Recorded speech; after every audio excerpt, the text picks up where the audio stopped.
Abdoulahat. Abdoulahat. Ouais. Lan moo tax Jaman. Bah, Jaman, c'est juste mon nom d'artiste, donc c'était... donc moi j'aimais bien le reggae, donc c'est quand tu entends le nom, ça sonne un peu reggae. Donc c'est une référence si affaire d'un peu ci dialecte patois jamaïcain. Donc Jaman mooy góor yàlla, d'où le nom qui bu am benn sens bu am importance si le bayfalisme. Donc Jah comme ni ko jamaïcain yi di waxee ci seen dialecte muy yàlla, man comme qui symbolise l'homme, donc muy góor yàlla qui veut dire plein de choses ci dialecte bayfal. D'accord dañuy dugg ci actualité bi d'abord actualité bi mooy sa son bi ñuy dégg fan yi gars yi di ko partagé muy ci Facebook bi comme ci WhatsApp bi lu sabab woy bi ban moment nga toog sentir ni da nga war a woy bi woy boo yàgg mbëbët la wala nga toog nii rek sur un coup de tête. Donc woy bi comme ni nga ko waxee c'est lu ma yàggoon bëgg def la ça fait longtemps man damay am ay idées de temps en temps dans ma tête que je range peut-être ci sama biir bopp donc je me dis que un jour ou l'autre dinaa ko mës def donc ni mu demee nag ça s'est passé de la manière bu simple donc je suis venu au studio on en a parlé avec Blaye Diagne que je salue de passage qui a composé la musique et direction artistique bi donc on en a parlé ñu def direction bi et tout et c'est venu comme ça donc on a eu des idées pourquoi ne pas faire ça avec Serigne Ahmad Mbacké donc ñu woo ko moom aussi mu flexible trop am oyof parce que ay kilifa lañ quoi qu'on puisse dire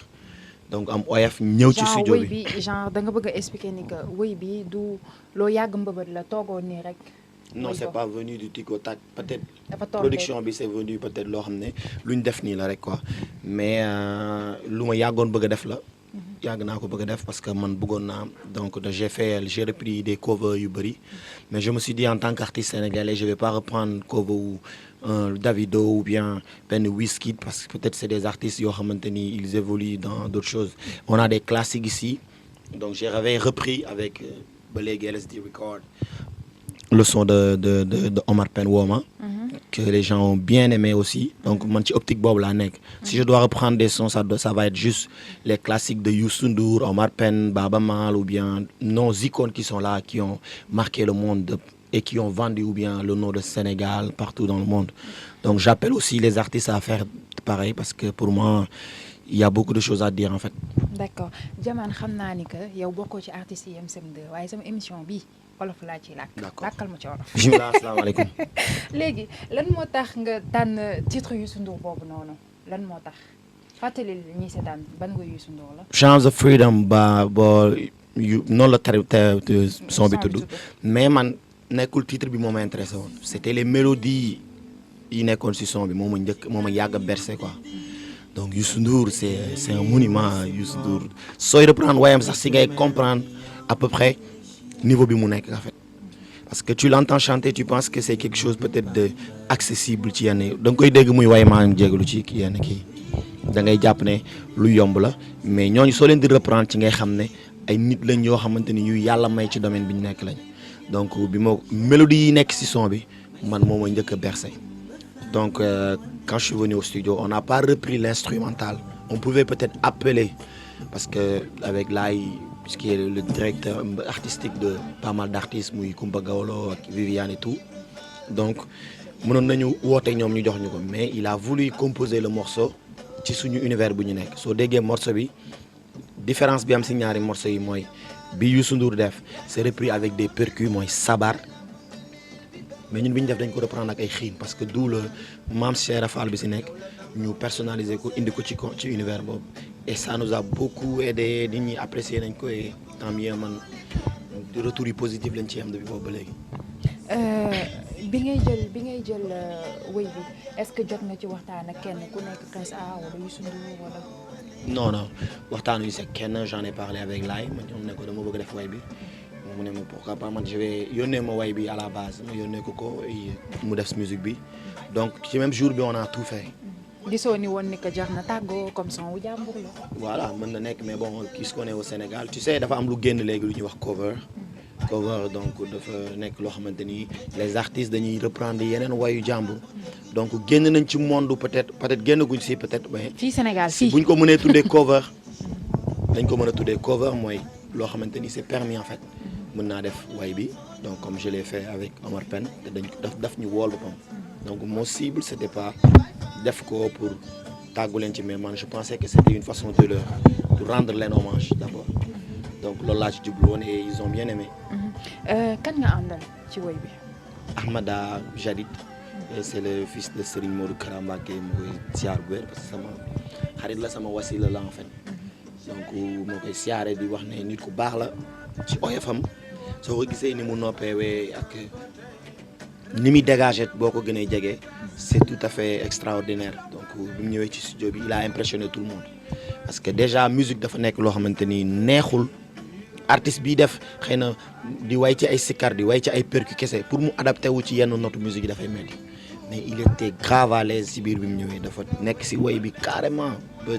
maa ngi gis laay doon ko tooñ sax naan ko mais sëñ bi ñun da nga nangu son bi si ñun pour ku nit boo xam ne du waykat la sax mais day sikkar mais mu ñëw si suñu univers fekk si ñu si te yóbbuluñu ko si dara donc c'était super. d'accord ñëw seen univers bi naka la demee ndax convaincre woon ko yomb na wala da nga ko yàggoon xam naka la demee contact bi naka la demee. déjà lu simple la dama ko woo laay na ma waxtaan si ak laay na ma on peut faire le morceau bien ñun kese mais mën nañ ko def ak moom comme ni nga wax mën na nekk donc on va l'appeler ñu woo ko mun nañu il est ok et à titre d'info musul def featuring musul nangu def featuring boobu xamoon naa ko mais on n'avait pas ay link musuñu am ay lien direct voilà man dama woote sax ay nit ñu jox ma numéro pour dire vrai dama woote ay plus de je me rappelle j'ai appelé plus de 3 personnes yu ma jox numéro bi ma ko woowee mu ne ok kon dinaa ñëw studio ban jour la ma wax ko mu ñëw bi mu ñëwee ba posé ba pare la ni musul nangu def featuring ñu bëri du ma tudd tur wax nañ ko dañu bëggoon mu def featuring mais musu ko nangu def donc moom li ko def loo sax moom nee na ba léegi xamul donc xëy na lu suñu borom namoon la ak borom way bi nga xamante ni maamam la moo ko bëggee woon noonu en fait. d'accord mais lan moo tax choix bi nga porté ko ci moom parce que yaakaar naa ne featuring ñi nga ko mënoon defal bëri na mais lu tax nga porté choix bi ci moom. parce que dafa am ay sikarkat yu nekk moom sikarkat la dafay sikar donc pour man amul choix bu gën a màgg ngay def son nga sentir ci sikarkat yàlla may la nga gis doomu ku tedd ki wala sëtam di yëngu ci loolu nga am possibilité boole ko ci mu nangu ko pour man amul choix bu gën a màgg loolu. donc choix bi ça t'est fait de façon très naturelle man bi ma koy sentir amoon na yeneen ñu fi nekk di way donc mais man choix boobu laa amoon ci moom bëggoon naa def sikarkat mais Ahmada dafay way donc ñëpp xam nañ ne dafay way dafay sikar ku mën a sikar la donc mu nekk nit bu oyof moi j'ose dire que même son bi fi mu egg nii tey je pense que mënoon na ba nekk man kese mënu du egg foofu mais xëy na li mu ci bokk la li mu ci bokk tax na son bi am benn aura bu universel boo xam ne mënu ma la ko expliquer tey su ma la doon wax les nombres de messages yi ñuy jot ci studio bi et tout mënoo comprendre et moi je pense que en toute humilité que moom joué na ci rôle bu extraordinaire. voilà jàpp nañ ci texte yi naka la demee texte yi man maa ko bindal sama bopp donc man maa bindal lépp sama bopp man je suis natif de Diourbel laa juddoo donc ci univers boobu laa juddoo ci affaire de baye fallisme ci laa màggee bi may way ci loolu laa njëkk commencé di way sikar donc ñi may seetaan xam bu baax xam nañ ne dama doon nekk ci ay tente di fanaanal ba suba dama doon sikar ba fajar am naa compét bu saaf ci Maam Sara Fall donc c'était lu yomboon la ci man parce que man ci loolu lañ ma yar dama koy waxtaanee doon toog ak ay mag ñu koy waxtaanee donc man je pense que kuy way ci Maam Sara Fall man ngay jàppale parce que man ci laa judd lool. gis nañ aussi même côté clip bi dafa am benn innovation bu ci nekk parce que d'habitude booy woy ay woyu Baye Fall wala dara dañuy gis nit ñi nekk fa mu bëri nit et tout mais dañoo gis ni dafa indi benn façon clip boo xam ni dafa différent. d'accord loolu noonu pourquoi choix boobu. choix bi c'est fait exprès dans la mesure où dañu wax Bamba la paix donc ci moment boo xamante ni da ngay gis que ni le nom mouride dañ koy accorder ci yenn dañ koy mélanger si yenn ay wax yu xaw a négatif te loolu li koy indi moom mooy kër bu nekk day am porte et que ni porte bi di mel ci ngay imaginer à peu près li xew si biir kër gi comprendre nga sooy ñëw si kër bu amee accueil bu positif ça veut dire que ci biir noonu la mel donc yoonu murid c'est le bayfalisme c'est le Baye Fall moom la ñuy wax baabul muridine mooy porte murid et y a les Baye Fall donc man sama texte xam naa nit ñi bàyyeeguñ ci xel mais nañ ko jéem a gën a dégluwaat c'est benn rappel à l'ordre de mes confrères Baye Fall parce que moi je suis Baye Fall ni comportement Baye Fall bi war a mel donc c'est pas tout à fait li ñuy gis tey am na benn débat bu un peu négatif bu nekk ci autour de Baye Fall way dañ lay carré dañ lay poñe dañ lay kii dañ lay tii donc loolu c'est nekk na loo xamante ni Baye Fall am na sañ-sañ xëy na mais li symboliser Baye Fall dëgg doomu aadama yi jotuñu ci te man j'avais peut-être pour man benn mission pour wax ci loolu donc couleur bi tout le monde sait que peut-être Baye Fall dañ ne ay rasta mais qui dit que Mame Serap Fall dafa amoon ay rasta non qui dit que Mame Serap Fall da doon takk ay jaaj ak yooyu Mame Serap Fall dafa amoon ko personnalité am lu muy représenté mën naa nekk kuy sol costume di ko takk ba mu cool nekk ci kii nekk Baye Fall donc j'ai voulu montrer que lu paisible loolu noonu sax mooy le bayfalisme te mooy mouridisme donc ñun moo tax ñu def ko quelque chose de très simple de très cool excluwul que nag que ñi def beneen clip boo xam ne dafa am ay kii que noonu demee woon sa Baye Fall ci loolu lañ ko gën a xam en fait. lan moo tax aussi choix Pape Sidi parce que gis nañ ko ci moom moo nekkoon Baye Fall bi. Pape Sidi c'est un ami et puis Diourbel la dëkk biir kër Mame Serap Fall donc moom pour ay raisons yu bëri moo tax ma boole ko ci ñoom ñaar ñi ma si boole ñëpp c'est des natifs de Diourbel ay Baye Fall lañ te xam naa ne ay Baye Fall lañ parce que man ak ñoom màggandoo biir Diourbel biir kër Cheikh lañ dëkk fi ñuy fowee moom miiru kër gi Cheikh Ibrahima Fall dëkk lañ dëkk xam nañ li may wax donc moo tax ma boole leen ci def ko pour ñu symboliser un peu le style Baye Fall et tout. donc d'accord bi clip bi génnee son bi génnee clip bi génnee ba tey ban appel wala ban retour moo la ci gën a marqué. bon li ma ci gën a marqué mooy artiste bu nekk Sénégal fii nii war nga mën a jël référence ci yenn doomu aadama yi nga xamante ni ñoo téye musique ba fii suñu waxee musique Sénégal Youssou Ndour mooy peut-être monument bi nga xamante ni dara mënu ko contourner j'ai eu à rencontrer Youssou Ndour tabas boobu ñoo ñu ñëwoon fa pour un projet entre guillemets avec des artistes yu nekk fii donc c'était man les Akhlou Brick et Dip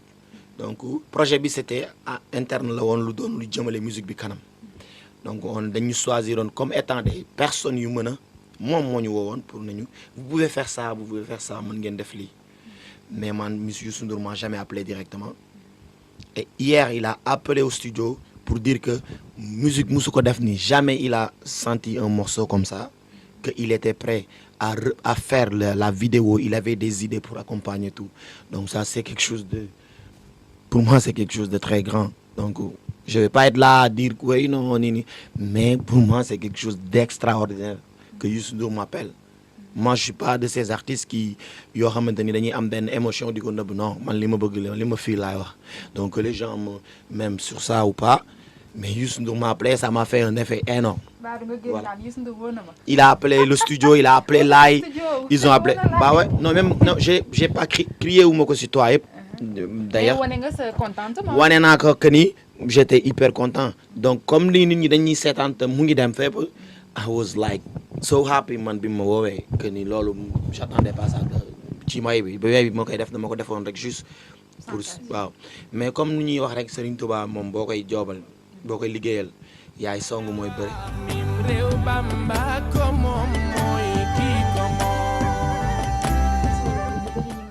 ci groupe Express bañ nañ ba Jaman Express ngay wax. naka la demee seen formé groupe bi ba nga mën a bokk ci groupe bi naka la demee noo bokkee ci groupe bi. waaw Express man maay dernier élément bu ñëw Express donc en 2000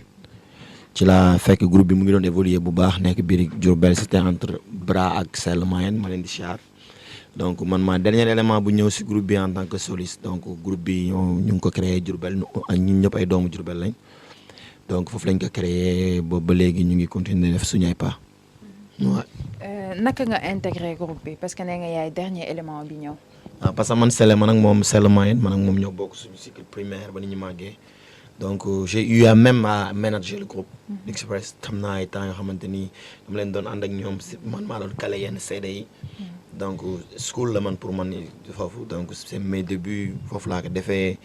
donc mu nekk parce que boobu man dama doon. amoon naa voix en fait mais je chantais pas ay fête de musique ak yooyu noonu donc sama première son ak ñoom Moment to Be la tuddoon Moment to Be in the Light wa Moment to Be in the Light la woon un moment pour être dans la lumière.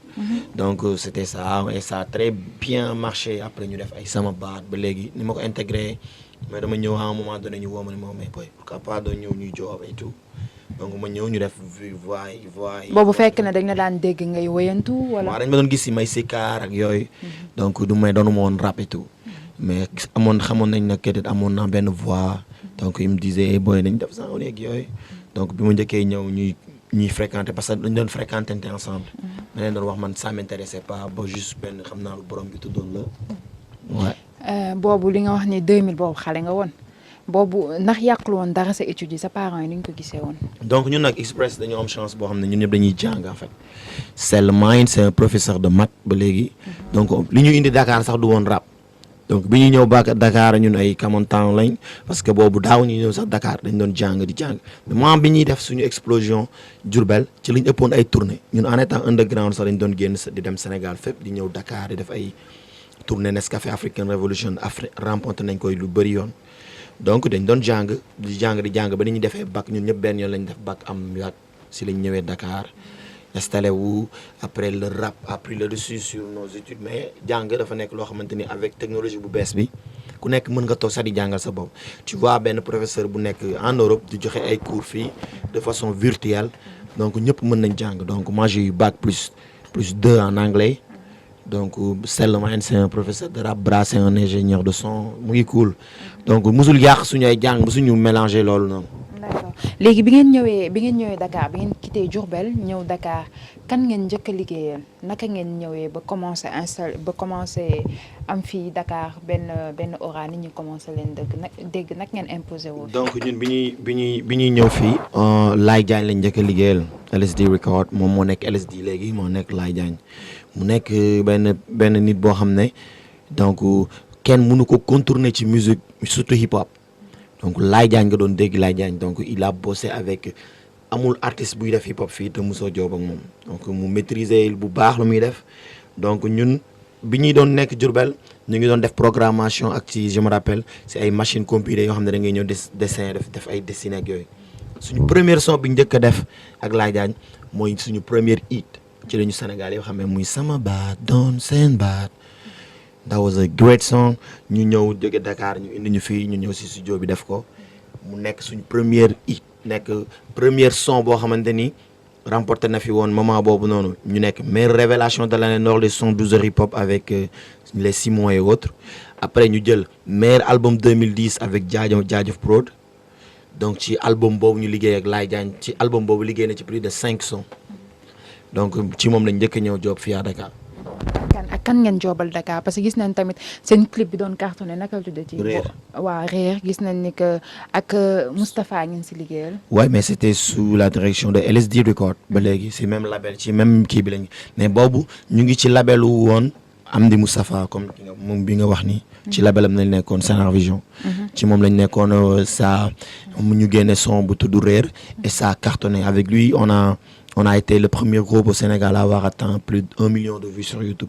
ñu ñoo njëkk a nekk groupe boobu avec c'était sous la direction de Sanar Vision que je ma leen di siyaar Amdi Moustapha ak Djidja donc ñu defoon job remarquable ci album boobu. d'accord yow particulièrement ban style musical nga adopté ci groupe bi.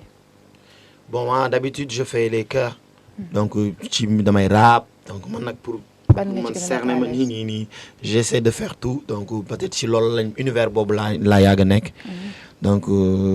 sama début musique ça a été accompagné par Laye Diagne qui m'a poussé à faire plein de genre ay reggae man dama mën naa defal album reggae mën naa def dancehall trap rap acoustique je veux pas di tëj sama bopp si yenn kii quoi pour moi ça va être difficile nag pour un artiste d'être comme ni ko nit ñi di ma koy dégg man je suis complet lépp laa mën mais man duma ko waxee noonu mais lépp laay jéem en fait. d'accord si groupe nga nekk mais gis nañ ni que son bii nii en solo la. lu wax loolu. waaye d'habitude temps yii yëpp nag man maa ngi génne ay solo. peut-être gars yi maa ngi gis Sénégalais di ko interpréter de façon un peu nu leen neex ñu mais xam naa bon. opinion publique bi moom mënoo si dara.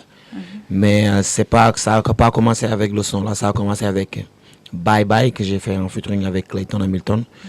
donc c'était pas avec le groupe. donc je suis arrivé avec Miss Colombo donc qui est sorti récemment et on va reprendre la promo après le Magal donc ak bii ma def mais lépp dama koy liggéey ak groupe bi donc il travaille sur les lyrics ñooy bind sound yi yenn yi ñooy joxe avis direction yi donc man maa ngi ci groupe bi ba léegi. mais groupe bi si lan ngeen nekk ndax am ngeen ay projet est-ce que projet solo yi du dem ba emporter sur projet groupe bi. non ñu ngi am ay projet yoo xamante ni juste après Magal bi rek dinañ gën a gis Express yi yeneen facettes yi mu nekkoon donc ñun ñu ngi waajal suñu festival bi ñuy def tous les ans bu ñu defee Diourbel Baol Challenge Show le 24 décembre au stade Ely Manel Fall donc mu nekk rendez-vous boo xam ne actuellement kenn dootu ko présenté. et des dates qu'on doit faire à Dakar. kon tasoo leen da ngeen di solo rek mais tasoo leen. non perso maa ngi def ay liggéey yoo xamante ni c'est tout à fait moi xam nga li koy indi rek mooy ci groupe rap laa nekk le rap c'est le rap de temps en temps am naa ay option man war a mën def leneen ak leneen lu dul rap donc ils vont pas m'empêcher de faire ça dañ koy accepter avec plaisir ñoom ñooy sax bokk ci job bi. xam nañ ne damay am envie exprimer wu en solo de temps en temps mais yàqul dara ci groupe bi. d'accord xam nañ ne tamit mës nga def benn projet la wala rencontre la ak Dadju. ouais qui vous a dit ça. ah ñun ay journaliste la loolu lañ teg nag. waaw ouais Dadju on a même enregistré un son même c'est des choses yoo xamante ni xam rek. bon loolu yàggoon na c'était début bi muy commencé nekk sax sin si kaay donc ñu defoon benn son boo xam ne fii laa defee woon. avant son bi boobu Dadju mi ngi Chine Chekaay. mais naka la demee rencontre bi naka la demee woon son bi naka la demee. link bi c'était man je peux dire que waa section d'assaut ils étaient trop intéressés ci li may defoon doon def donc j'ai failli signer ci sur des labels yoo xam ne du ma tudd tur yi ay des trucs de ouf mais loolu lépp. C'était sous la direction de Amdi Moustapha c'était mon ex-producteur donc moom ma doon produire moom moo amoon link yooyu yëpp ñoo ko créé woon mu dem yóbbu sama ay son foofu noonu nit ñi bëgg ko donc c'est le premier moo nekk nit bu ma njëkk a jël dugal ma avion yóbbu ma dem def collabo avec ces artistes je me suis frotté avec pas mal d'artistes qui sont là-bas yoo xam ne dañ leen di tudd tey et ils étaient étonnés du talent bi may doon indi foofu te c'était quelque chose de très naturel boobu j'étais beaucoup plus jeune donc bi may gën a nekk jeune sax laa njëkk a taxaw Bercy def hymne boo xamante ni c'était avec Baboy ak Bombardier donc loolu yëpp link yooyu côté international bi lu ma si mës a am je dis pas peut-être lu may amaat leneen mais li ma ci jotoon a am yëpp ci temps boobu c'était sous la direction d'Amdi Moustapha donc Dadju on avait fait le son. avant Dadju section d'assaut bi ngay wax lan moo tax boobu après sottiwul woon. non sotti woon na parce que donc dañu bëggoon ñoom que je vienne ma rester foofu noonu pour def yooyu mais c'était pas le moment parce que boobu suñu album mu ngi doon war a génn. est-ce que du groupe bi nga doon sóoraale. ouais pas groupe bi nga doon sóoraale mais boobu dañu promettre woon public Sénégal d'abord qu'on allait sortir biir ak biti en décembre. proposition bi muy ñëw daf ma fekk ci benn moment boo xamante ni xëy na suñu borom moo ko bëggee woon noonu que c'était pas trop le moment en fait et il fallait que je me sacrifie pour def loo xamante ni xëy na bu ma ko defoon tey adduna bi yëpp ñu ngi wax le Sénégalais qui représente peut-être feneen ak feneen parce que man xam naa seen style de musique liggéey nañ mais et qu'est-ce que j'allais faire de tous les fans d'Express je dis pas de Jahman parce que am na ñu nekk biir ci àdduna bi ñu bëgg Jahman am na ñu bëgg di gis Express en ensemble donc qu'est-ce que moi j'allais faire de ces personnes-là qui attendaient cet album parce que c'était après Rare donc les gens Rare avec 1 million de vues tout le monde se dit ouais mais ce groupe léegi après su ma toogoon ci moment je pense que c'était pas le moment et j'ai attendu peut-être c'est li ñëw moom mooy daax ki see. yaa ngi wax ni que boobu Amdi Moustapha si moom nga nekkoon lan moo indi rupture bi. c'était ci manière bu simple dañu liggéey ba benn moment après il avait d'autres ambitions ci beneen univers musique donc bu ma dul woon def donc après on s'est je dis du ma ko xam naa noonu laa koy waxee séparé un peu mu continuer nekk ci label bi mais label bi di exister avec Viviane donc qui est devenu sa femme maintenant donc mu nekk responsabilité yi gën a bëri si moom donc mu nekk nit boo xam ne am na esprit bu mag si musique donc comme su demee ba nga xam ne am na jabaram buy évoluer si musique donc c'était le moment mu concentré wu si loolu noonu après man aussi que man moo continuer di def sama musique si beneen univers mais de façon trop paisible amul lenn loo xam ne ñaaw na si diggante boobu. d'accord mais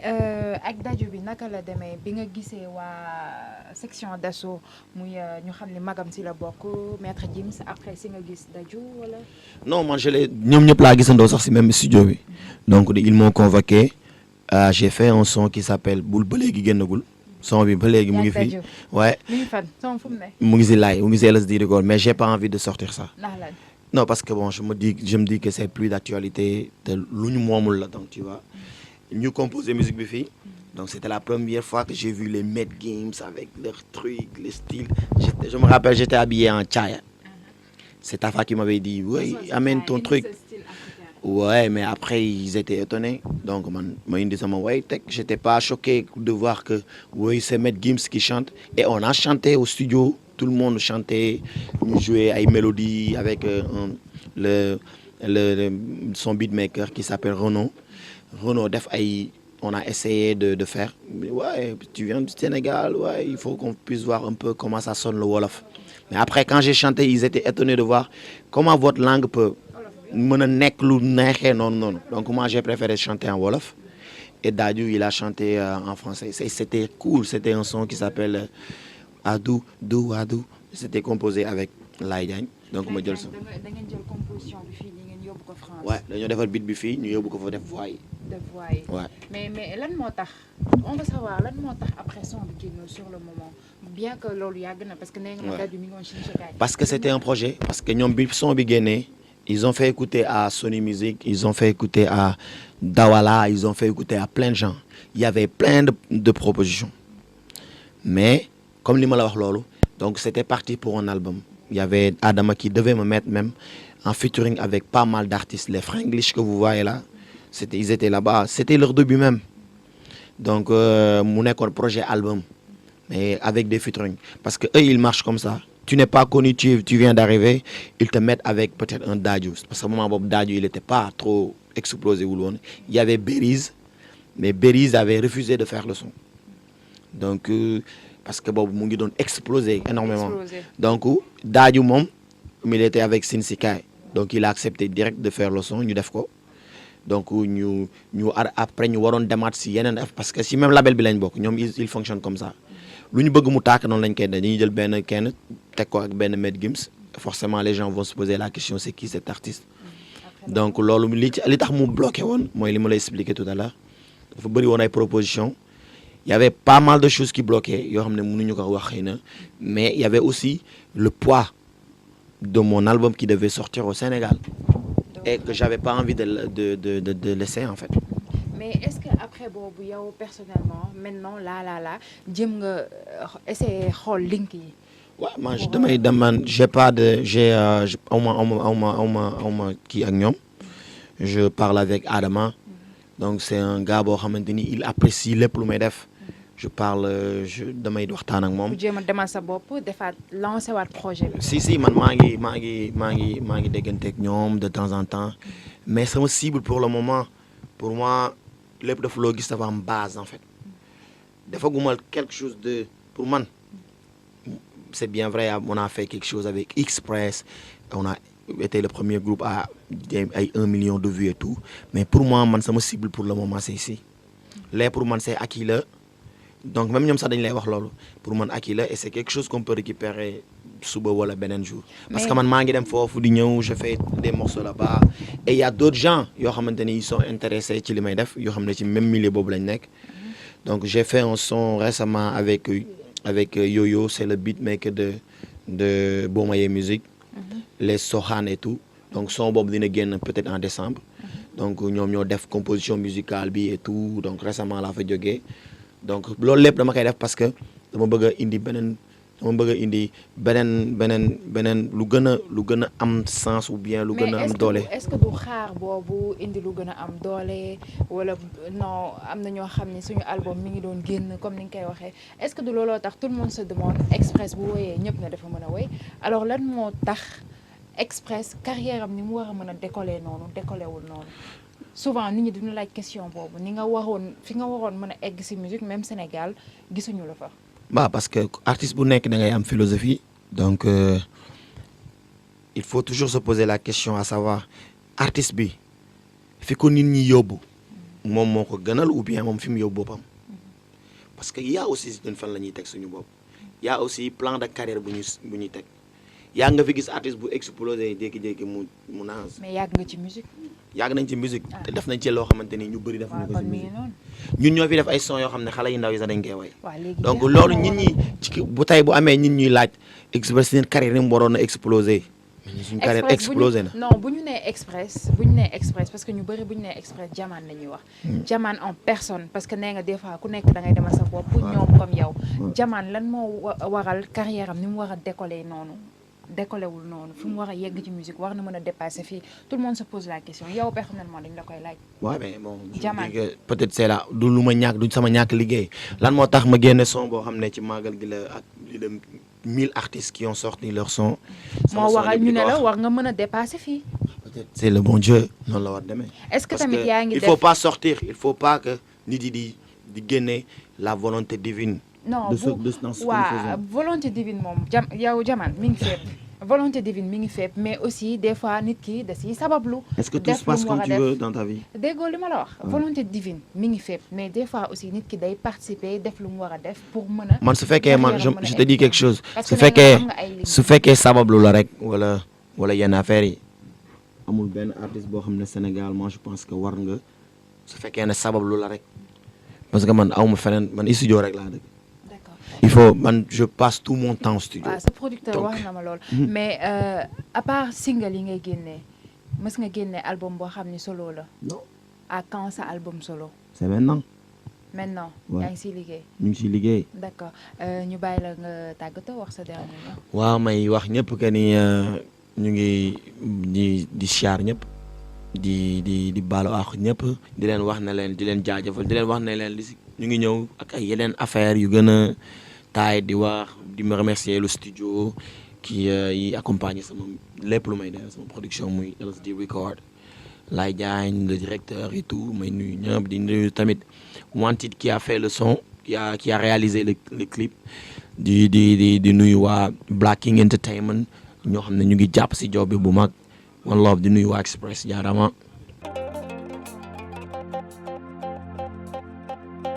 Merci de vous abonner à Pikini Productions. N'oubliez pas d'activer la cloche pour recevoir les notifications. Si vous avez aimé la vidéo, cliquez sur j'aime et laissez un commentaire.